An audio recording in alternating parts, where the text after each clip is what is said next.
আসসালামু আলাইকুম রহমতুল্লাহ বারকাতুহু। Hi viewers, আপনি যেটা দেখতেছেন এটা হলো একটা স্ক্যানার যেটা lock and learn security set up করে।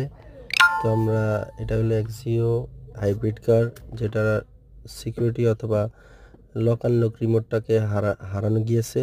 তো যার কারণে আমরা একটা নতুন lock and lock security set up করতেছি অরিজিনালভাবে। তো আপনারা দেখতেছেন যে আমার হাতে এটা হলো একটা সিকিউরিটি রিমোট, যেটাকে আমরা স্ক্যানার দ্বারা সেট আপ করতেছি এই কারের মধ্যে। তো আমরা এখন এগুলো টেস্ট করব, দেখি কাজ হয় কি হয় না। তো আমরা দেখতেছি যে ড্যাশবোর্ডে দেখা যাইতেছে ইন্ডিকেটর লাইট জ্বলতেছে, এর মানে এটা সেট আপ হয়ে গেছে। তো আলহামদুলিল্লাহ খুব সুন্দরভাবে। এরপরে যখন এটা সেট আপ হয়ে যাবে তখন আমরা অরিজিনাল কারের যে শেপ ওইটাকে আমরা দিয়ে দিব মেশিনের সাহায্যে।